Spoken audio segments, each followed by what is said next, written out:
Hey everyone, I want to share another part of my testimony today that's taken me quite a few months to open up and talk about. I think it's something that not a lot of men would talk about. Other people might think it's totally crazy, but I just pray that it can be used to encourage somebody, to edify.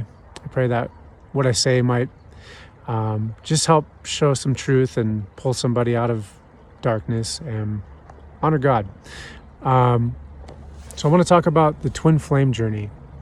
So first off, I just want to say that it's definitely real, but also it's demonic deception, and it will open doorways and put you in spiritual bondage and totally deceive a person and leave them in darkness. It'll lure you in by false light. It's a form of idolatry in which we give in to idolizing a divine counterpart, a romantic partner, and really right away lose sight of God and who God really is.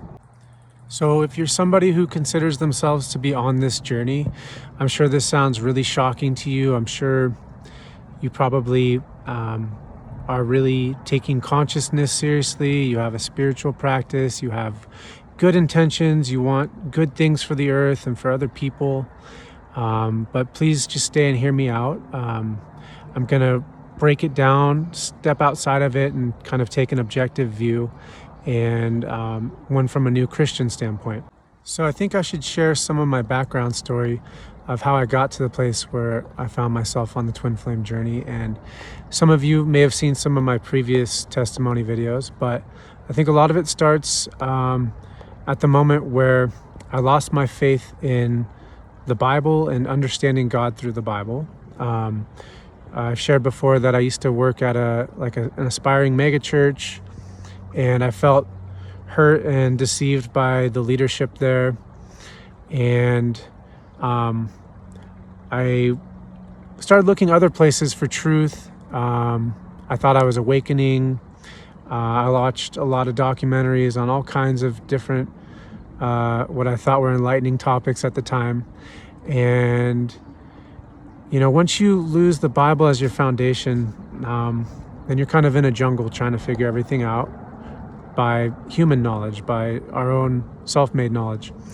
And so I felt hurt. I felt like I couldn't trust the Bible, but I still felt aware of spirituality. I became really focused on consciousness, raising my own consciousness, trying to raise the consciousness of the world around me. I thought that was the answer.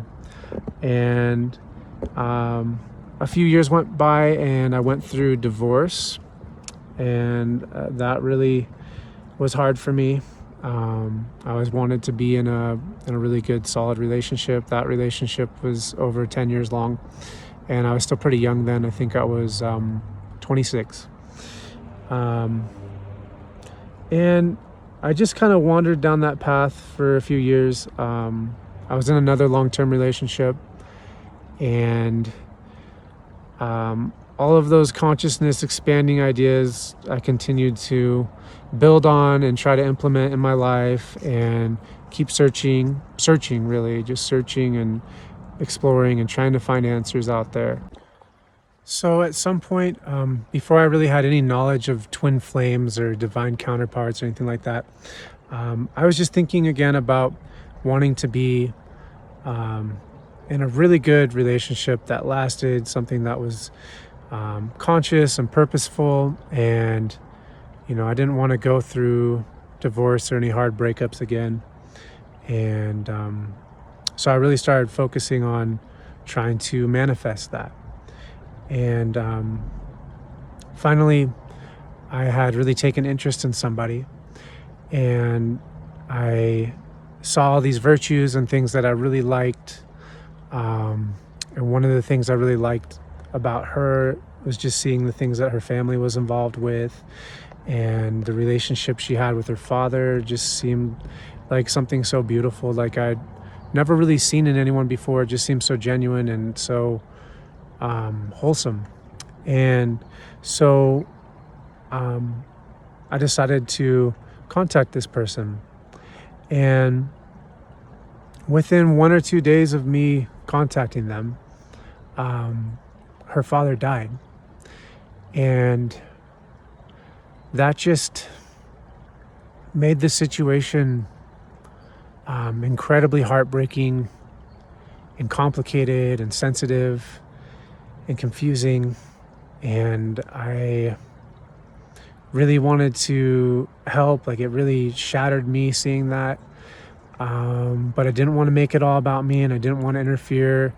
But I felt like it was some kind of crazy spiritual occurrence, and that this was some path I was supposed to be on. And then very shortly after that, I started having all kinds of mystical experiences that are probably too much to talk about. But shortly after that, I came across the idea of twin flames, and it really seemed to make sense of a lot of what I was going through. And so I became convinced of it. And in hindsight now, I just see that like the whole twin flame journey is just demonic. It's a total gateway to opening yourself up spiritually, and really taking on spiritual bondage. And it's actually quite cruel, because it takes the thing that your heart desires the most and uses that as bait to draw you into doctrines of demons. If you just look at it objectively, once people enter onto the twin flame journey, there's every excuse, every kind of mystical thing happens, all kinds of synchronicities, signs and wonders, things that keep you stuck in it. And you're made to believe that by ascending or coming into alignment with your higher self, the best version of yourself, becoming more spiritually awake and enlightened, that you'll find union with this person that you're idolizing, and it's being dangled in front of you as bait by the devil. But if you don't have a biblical understanding of spiritual warfare, then you're stuck in that. I don't know really how people ever get out of that without the help of God, or turning to something else that's probably equally destructive. But yeah, it's a total trap to lure people into new age spirituality and really occult things that are in defiance of the one true God. And I mean, just look at all the crazy things people will do to attempt to get into alignment and awaken spiritually, partake in all kinds of yoga and meditation and healing ceremonies, and aligning their chakras, and participating in tarot and obsessing over horoscopes, and doing other forms of divination to try to find answers to come into alignment. And really, you're destroying your soul in that process and opening up doorways to demons, becoming extremely detached from reality, obsessing. Really, Satan's laughing the whole time while a person's destroying themselves in that. And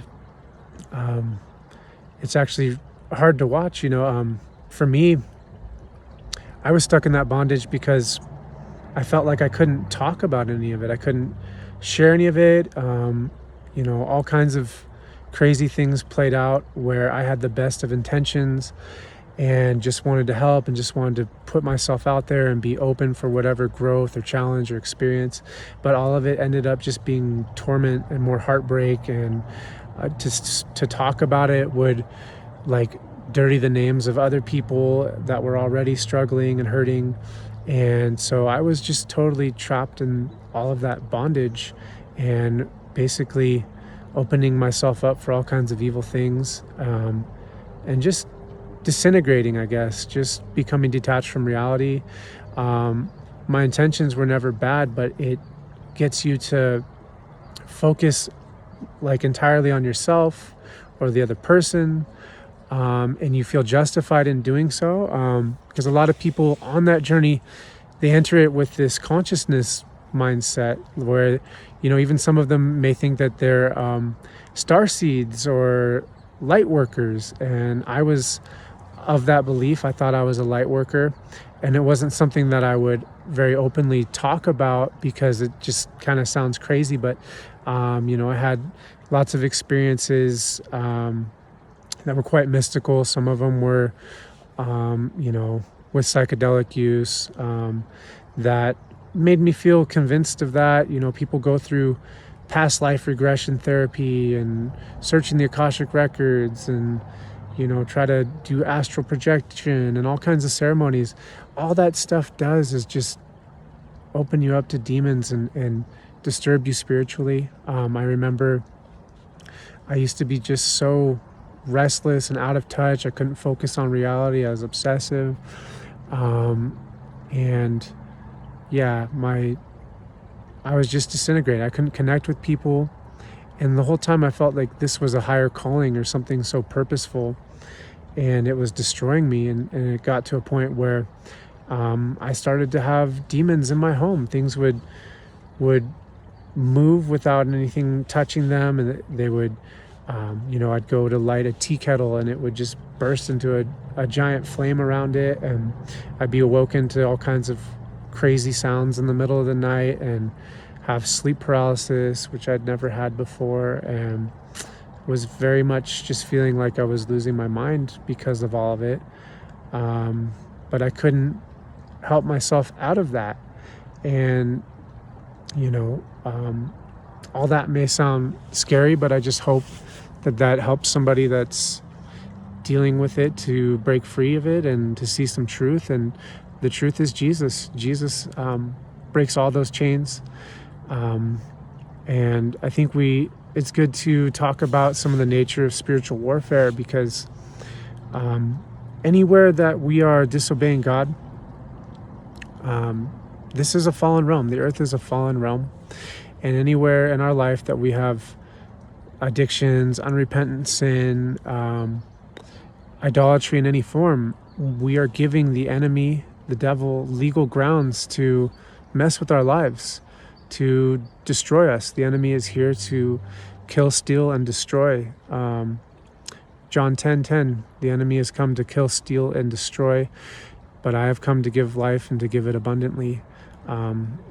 Jesus is the only one thing that can really save us from that. He's given me a new life. He's helped me break free of all that and really give me truth again and hope and mental clarity and peace in my heart, and help me to heal from the mess that I was in, and now I'm able to talk about it a little.